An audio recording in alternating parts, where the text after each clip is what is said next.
لبيك اللهم لبيك لبيك لا شريك لك لبيك إن الحمد والنعمة لك والملك لا شريك لك لبيك اللهم لبيك لبيك لا شريك لك لبيك إن الحمد والنعمة لك والملك لا شريك لك لبيك اللهم لبيك لبيك لا شريك لك لبيك إن الحمد والنعمة لك والملك لا شريك لك.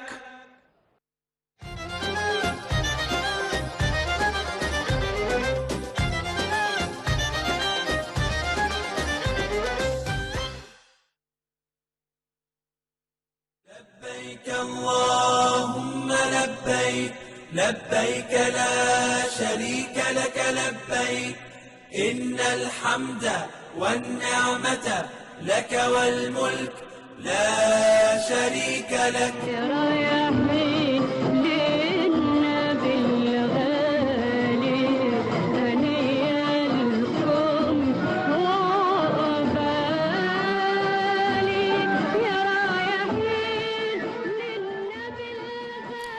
Welcome back. As we earlier said, as we are on the eve of Greater Bairam, or the Feast of Sacrifice, where Prophet Ibrahim, peace be upon him, had the willingness to sacrifice his son for the sake of God, and ever since the rest of the story began. And we're going today to talk about the Feast of Sacrifice, a time for celebrations for everybody, not only Muslims, but all Egyptians at large.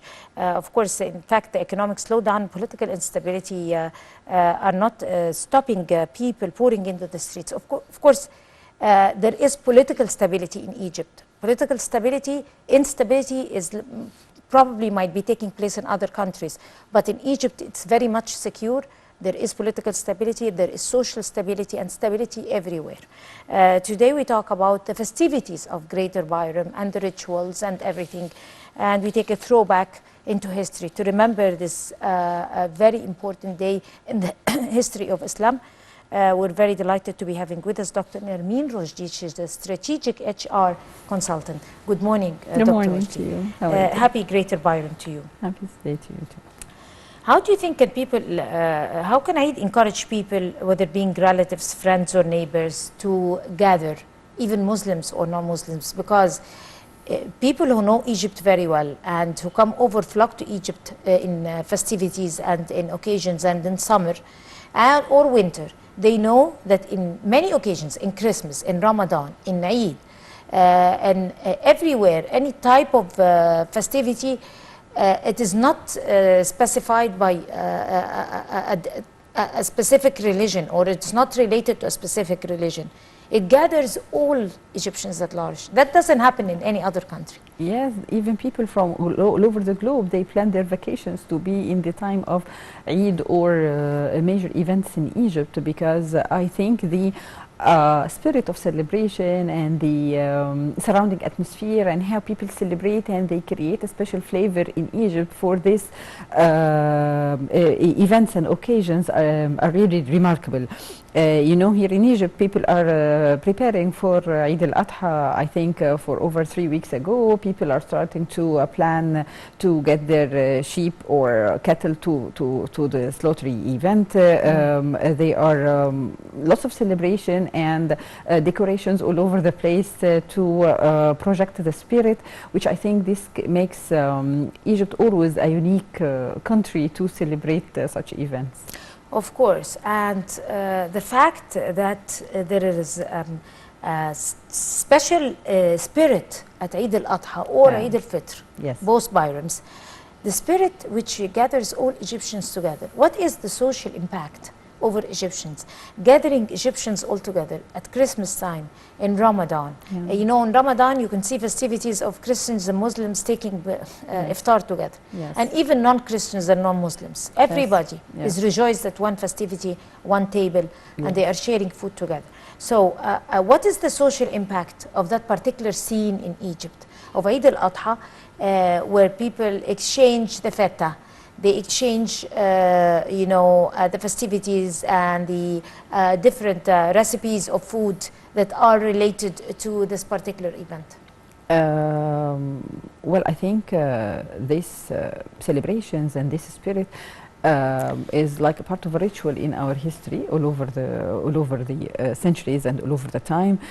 People are I think Egyptian people, by definition, they are, they tend to be happy people. They want to celebrate, they want to enjoy life, they want people to share with them. They are known by their hospitality. This is why they are always prefer to celebrate in groups, and the more the merrier, you know. And they want to, of course, food plays a very important part in all our Egyptian events, sharing all events and making it a remarkable event in our life is part of our profound belief in sharing joy, sharing happiness, having all people around, no matter their backgrounds, their religions, their beliefs, their whatever. The thing is, we are together, we are celebrating, we are all happy, and we are all the same at the end of the day. And I think this what makes Egypt very unique when it comes to celebration of Eid or Christmas or any other event. Right.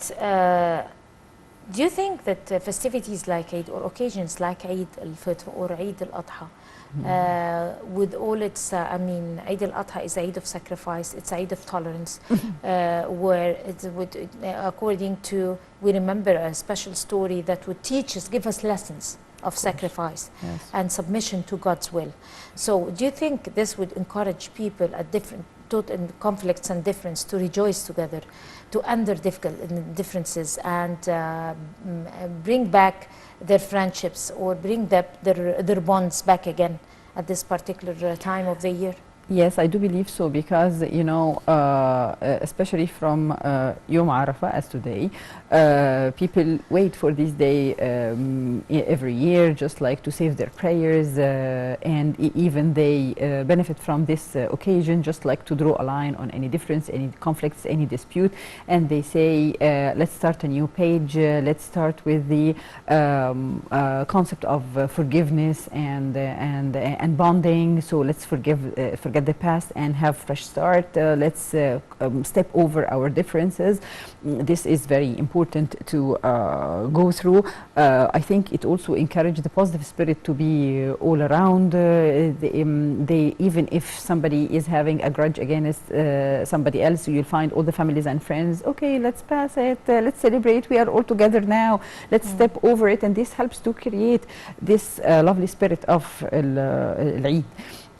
On the other hand, I think also it's all about the mindset. You know, people are spiritually and mentally, they are prepared to go through the rituals of the Eid, to be prepared for the sacrifice, to believe in the other, because, you know, especially in Eid al-Adha, people tend to have also to do other charity things like sharing, you know, sharing food and stuff like that. So I think the whole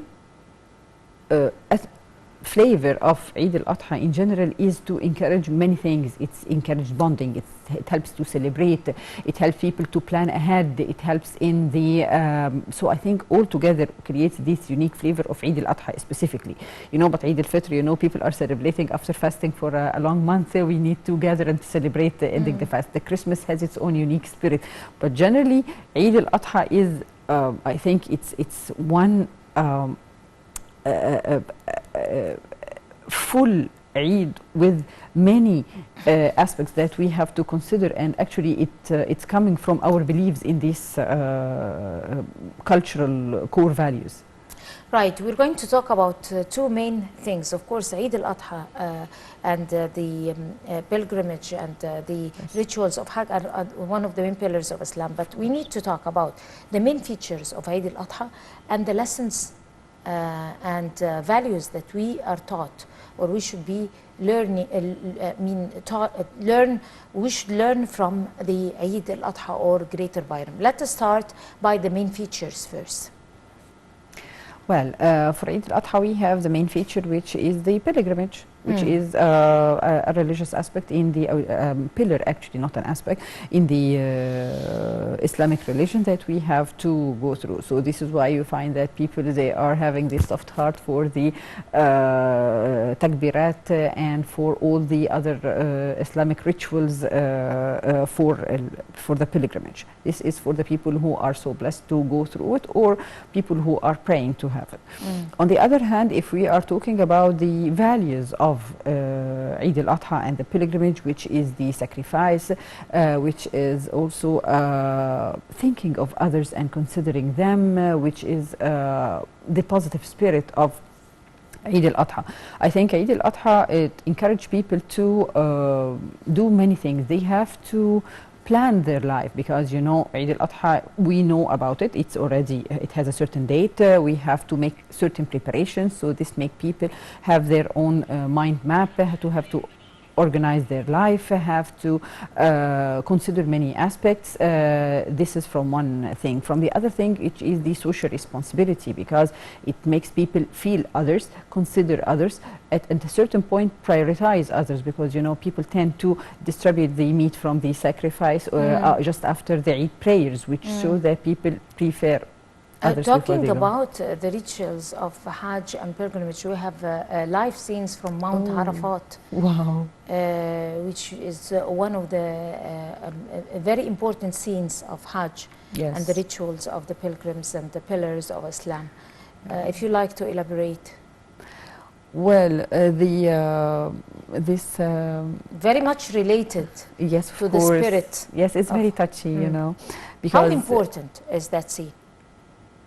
it's a core. I think this scene is a core for the whole. I'm so touched. True. For the whole pilgrimage, you know, rituals. It's one of the core.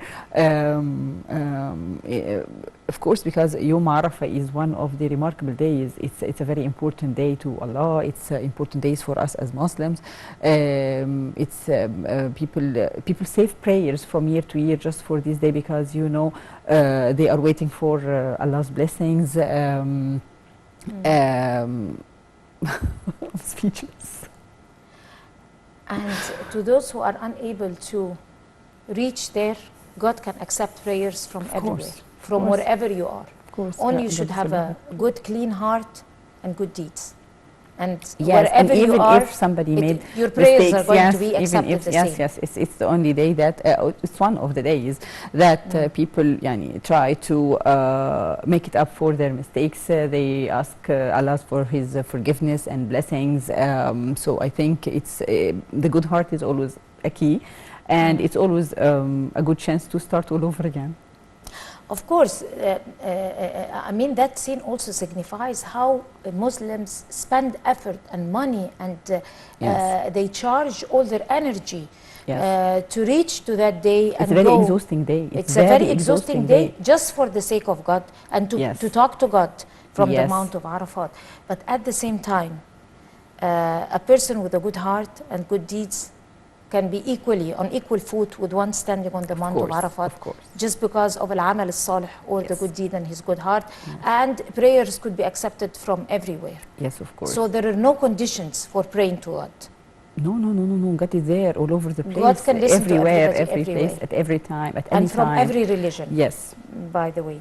So talking about that a very special occasion, one of the very, very most beautiful occasions throughout for us as Muslims in the Muslim nation. Why the Eid al-Adha is very special to us? I think because of the religious story of Ibrahim alayhi salam, and his willingness to sacrifice Ismail alayhi salam for Allah's sake. And I think this religious story is all over all religions, and it's already known.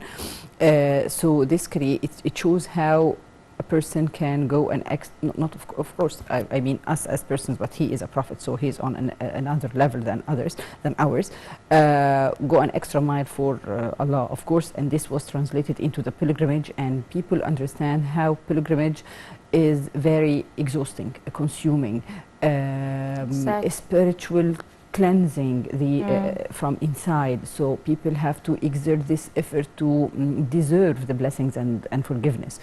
And I think this is the concept of pilgrimage in all religions whatsoever.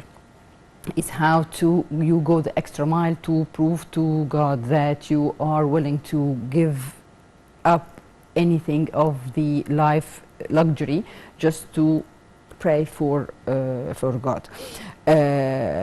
As for Eid al-Adha specifically, and why it has this major celebration, it's because I think the whole preparations and the whole spirit of Eid al-Adha specifically, because we have the prayers, we have the slaughter, we have the sacrifice, we have to share with people, we have to consider the poor, we have of course the focusing on the gathering and meeting people around, having friends, families, siblings, or maybe all together, and you know, these huge gatherings of families. So I think the preparations of Eid al-Adha specifically is huge. And I think this make people, I think for the time being, because of the you know, the economic ups and downs in the globe, they tend to collaborate together. They have to arrange together. Maybe they share مثلا for their sacrifice or something, to be able not to miss the flavor of Eid al-Adha and not to miss the rituals of Eid al-Adha, and yet to maintain their conditions and to be able to cope with the economic surroundings.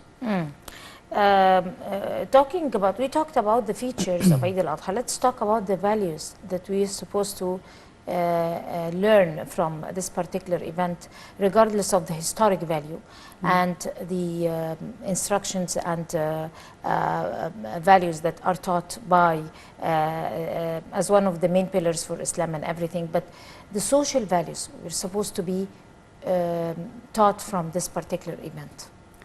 Well, we have lots of social values to learn from Eid al-Adha. Like, I think first thing is the mind mapping. I think mind mapping, because we have to align and to have a specific plan how to be able to enjoy this event. It includes planning from the financial perspective, the spiritual perspective, the social perspective. From the financial perspective, because you know, we have to allocate certain amount of money to be able to make the sacrifice. From the spiritual perspective, we have to be able to focus on the event and to celebrate and to eliminate any hard feelings that we are having, like fights, like disputes, like conflicts and whatever. From the social perspective, arranging for the gatherings, either in Salat al-Eid, either in the celebration of distributing the sacrifice after the prayers, and of course the lunchtime, which is very important for us, because you know, as you said, we are waiting for the feta. So I think from the Eid al-Adha specifically, we have lots of values to consider, but I think most of them is considering others, thinking of others, sharing, caring, planning. So I think there are lots of positive things that if we really adopt all these all together, we can really celebrate a wonderful Eid, inshallah. Right. To every festivity, there is a certain cuisine. Like for example, in the United States, for Thanksgiving, there is the turkey with gravy. Like in the Christmas, there is eggnog and the Christmas cookies and everything. And the gingerbread. Gingerbread Yes. cookies and all that. And also in Ramadan, we have the sweets, the Oriental sweets and all that. But during Eid al-Adha, people who come over to Egypt, they're very much familiar with the beautiful, tasty cuisine. Of course, all Egyptian food is very, very tasty and organic at the same time. Yes. So Eid al-Adha, to those who do not know, have a specific cuisine. Yes. Specific festivities, specific food. Of course. But you don't have to be vegetarian. Yes. Because it's full of meat. Yes. Otherwise, you do not stay with people. Yes. So, if you like to shed light over that particular cuisine for foreigners, I mean, your foreigner friends, how do they perceive? Have you ever invited some foreigners? Yes, I used to work in multinationals, so we have lots of foreigners around. How did they like the feta? And well, at the beginning they were so surprised because they really don't understand the concept of the Egyptian food. Yes, but after they taste it and after actually they smell it, they are so keen to just like to try out of curiosity, and then they become addicts. Even that whenever they are coming to Egypt in you know, visits and stuff like this, they ask for the food menu just like to pick from it. So I think the unique and remarkable platter for Eid al-Adha is the feta. Okay, it's a mix of rice, red sauce, some spices, and of course the sheep meat. I think feta is a very simple platter, but it takes a very unique Egyptian expertise to add the flavor to it. Yes, and yes, of course, and to make the spices.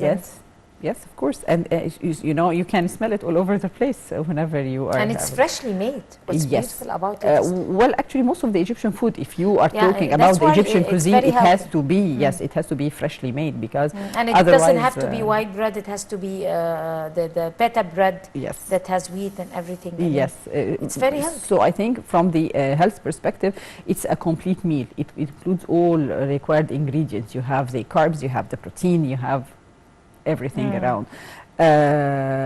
So I think the Egyptian cuisine, when it comes to the Eid al-Adha, it's very yummy, it's very juicy, and it has lots of amazing tasty recipes around. Like I said, it's yummy only for people who eat meat, but vegetarians, I think we can drag them. Vegetarians, no, I'm vegetarian myself. Really? I'm out of that. Okay, but this takes a good will to be able to resist. What can we do? But at the same time, it's the beautiful, you know, festivity, the beautiful fresh food, the smell, the essence, the herbs. I mean, that particular spirit, you can never find it except in Egypt. Yes, true. Egypt is very popular with its gastronomy, and it's one of the main elements and I mean, things to bring over visitors. Gastronomy is one type of tourism. Gastronomy is the cuisine, the Egyptian kitchen, the way they cook, the type of food and everything. So how can that be one of the things that distinguish Eid al-Adha? As you said, the Egyptian cuisine is full of unique plates that you will never find in any other cuisine because of the way. But you have to watch the calories. Yes, of course. Yes, of course. I think this is a blessing of being raised up as an Egyptian, because you know how to handle. So I think, yes, the Egyptian cuisine is really, you know, each plate has its own signature, has its own taste, has its own flavor. So this really attracts, it makes us who we are as Egyptians, and it creates a certain type of attraction to non-Egyptians to come and try. I think maybe they heard a lot of stories about the Egyptian cuisine, but once they come around and they taste and they try, they become addicts. I think the uniqueness of the Egyptian cuisine is the what we say, the spirit of the cook. Because it's actually what makes a culture. Yes, it's a culture thing, and it's really the spirit, because it's how talented the cook is, the food will be served. Otherwise, you know, this is what makes the Egyptian food, even if we both are cooking the same plate, with the spirit of each one of us will be, you know, reflected in the food, and we create this signature plate that you are known to be doing, or I'm known to be doing. That's very much true. On that note, you have a beautiful Bayram tomorrow. Yes. Enjoy your day. Dr. Nermeen Roushdy, you are a strategic HR consultant. I'd like to thank you so much. Thank you so much. Thank you for coming to the Breakfast Show. And we're going to go to a short break, and we'll continue the Breakfast Show, so stay with us.